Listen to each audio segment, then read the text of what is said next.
출연료도 330억 원을 공동 명의로 매입했다는. 나 잠깐 누구를 좀 더 선호하느냐 물어봤더니 촬영하다가 쓰러져서 응급실 실려가서 수액 맞고 와서 다시 최근에 되게 재밌는 기사를 봤죠. 이렇게 두 분이 공동 명의로 네. 건물을 샀다고. 네, 정우성 씨와 이정재 씨가 건물을 330억 원을 공동 명의로 매입했다는. 나 잠깐 잘못 들은 것 같은데 330억 원이라고요? 네, 330억 원에 두 분이 같이 공동 명의로 매입했다고. 엄청난데 이 두 분이 왜 건물을 같이 구입을 하신 거죠? 네. 영화, 드라마 제작 등 사업 영역을 확장하고 더 다각화하기 위해서 건물을 매입했다고 합니다. 이정재 씨나 정우성 씨의 출연료는 얼마나 될까? 진짜 몇십 년 동안 이 연예계의 톱으로 군림한 분들인데 이분들 과연 출연료는 어떻게 되나요? 작년에 방송된 고저간의 경우는 시즌2까지 제작이 확정된 상태에서 시작된 작품이기 때문에 아마 이정재 씨의 출연료도 10 더하기 10 해서 총 20부작 출연료로 10 더하기 10은 10억인 줄 네. 알았잖아요. 출연료가 그래서 얼마 정도라고? 이정재 씨처럼 흥행력과 연기력이 모두 보장된 배우분들의 경우 되게 회당 8천에서 9천 그렇지. 이상, 그리고 뭐 1억이 넘게 책정되는 경우도 있다고 하더라고요. 이정재 씨도 상상 이상의 페이를 받지 않았을까 조심스럽게 이정재 씨도 추측해봅니다. 살짝 억소리 나는 그런 출연료가 아닐까 제가 좀 예상을 해봅니다. 근데 10년 만에 했는데 뭐 모래시계 때랑 비주얼이 달라진 게 없어. 10년 사이에 이정재 씨는 달라지지 않았지만 방송 환경이 달라지고 채널이 많이 생기면서 그쵸. 이정재 씨가 케이블 종편 드라마에 이렇게 정식으로 출연하신 게 처음이더라고요. 그런 부분도 출연료가 높게 책정되는데 어느 정도 영향이 있었을 것으로 보입니다. 이거 좀 여담이긴 한데 처음에는 배우들이 케이블 종편 채널들이 생겼을 때 제의를 되게 거절하는 사례들이 되게 많았어요. 그때만 해도 약간 나는 무조건 지상파 아니면 안 해. 좀 끽해봐야 TVN 뭐 이런 정도였는데 어느 순간 품위 있는 그녀라든지 뭐 스카이캐슬 뭐 이런 거 잘 되면서 이제 배우들도 종편이나 그런 케이블 쪽으로도 눈을 많이 돌리게 돼서 이제는 오히려 지상파보다도 더 선호하는 그런 상황들도 생기는 것 같아요.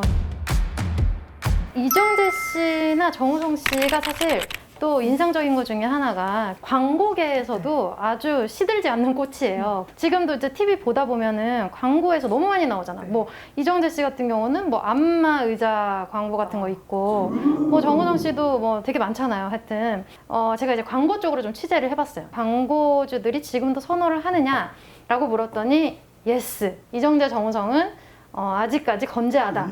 그리고 그러면 둘 중에 나는 약간 왜 이런 걸 좋아하지?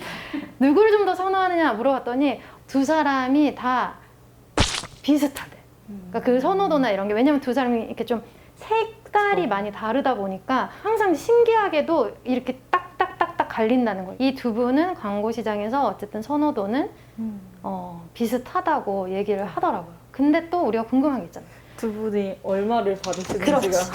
그렇지. 그거 궁금했지. 그래서 내가 그래서 이 두 분은 모델료가 대략 얼마 정도 됩니까? 하니까 사실 이런 거 되게 대외비여서 얘기를 잘 안 해줍니다. 이것도 분명히 이제 그 광고 쪽에서도 뭐 딱 확실하게 얘기를 한 건 아닙니다. 1년 기준으로 8억.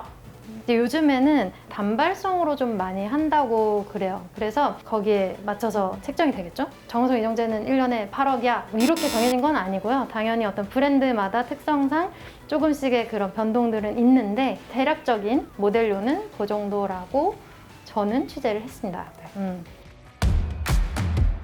예능 프로그램에도 좀 출연을 했었잖아요. 네. 게스트로 출연할 경우 회당 1,000만 원부터 출연료가 시작을 한다고 하더라고요.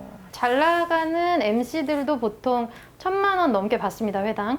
영화 홍보를 위한 게스트 출연의 경우 예능 출연료는 제가 말씀드린 1,000보다는 줄어드는 것으로 알고 있습니다. 그런데 사실 뭐 영화 홍보라든지 그런 특별한 목적이 있는 경우가 아니면은 톱배우 분들이 예능에 출연하시는 경우가 많이 없기 때문에 돈을 많이 준다고 나오실 분들은 아니에요. 영화가 잘 되기 위해서 그거를 홍보하기 위해서 나가는 거고 진짜 그 영화에 대한 애정이 굉장히 좀 큰 것 같아요. 특히 정우성 씨 같은 경우는 거의 뭐 이렇게 사석에서도 영화 얘기만 그 정도로 영화에 대한 애정이 굉장히 많은 분이다 보니까 본인이 이제 뭐 영화 출연하고 났을 때 그 이후에 어떤 홍보 스케줄이나 이런 거를 굉장히 열심히 소화해 주기로 좀 유명해요. 그 이정재 씨 같은 경우도 다만학 같은 경우는 황정민 씨가 홍보에 참여를 못했잖아요. 그러다 보니까 이제 이정재 씨가 굉장히 열심히 또 뛰면서 홍보를 했고 그게 또 어느 정도는 효과가 있었던 것 같아요. 이게 배우들이 얼마나 나와서 이 작품의 인지도를 올려주는가도 되게 중요하거든요. 근데 그런 면에서 이 두 분은 확실히 좀 톱스타다운 그런 면모를 보여주고 있는 것 같습니다.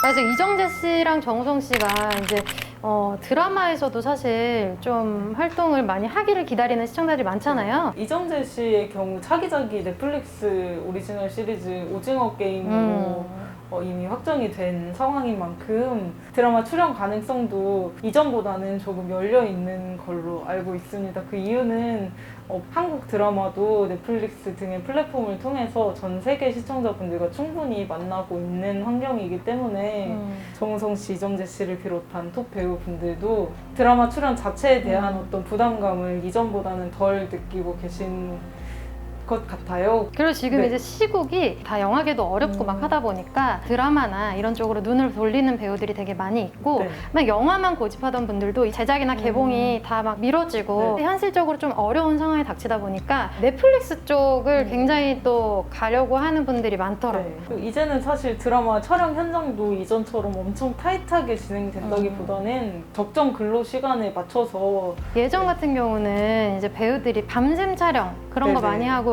촬영하다가 쓰러져서 응급실 실려가서 수액 맞고 와서 다시 촬영했어요. 이런 게 진짜 매일매일 기사가 나오고 막 이랬었는데 지금 확 바뀐 것 같아요. 네, 그런 촬영 현장의 변화도 이런 배우분들의 드라마 선택에 어느 정도 긍정적인 영향을 미치지 않을까 생각하고 있습니다.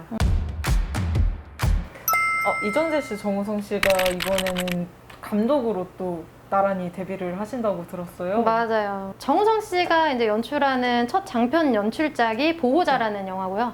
그다음에 이정재 씨가 또 헌트라는 영화에 메가폰을 직접 잡기로 했는데 또 재밌는 게 이정재 씨가 정우성 씨한테 출연 요청을 한 거예요.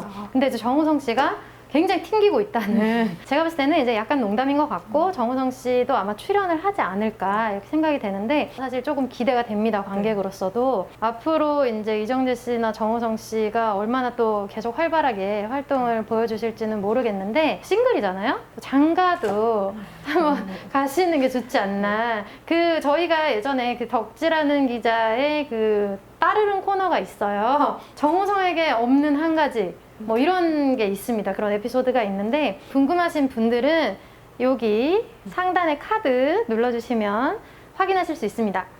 어쨌든 정우성 씨도 좀 행복한 가정을 꾸리고 또 뭔가 활동도 또 열심히 하고 뭐 이런 모습을 보여주면은 굉장히 좋겠다는 뭐 이정재 씨도 마찬가지고 인간으로서도 조금 더 행복한 삶을 꾸리셨으면 좋겠습니다. 응원합니다. 응원합니다. 우리가 응원 왜 해? 네, 오늘 저희가 준비한 이야기는 여기까지인데요. 네, 덕기자 구독자분들도 재미있게 들으셨을까요?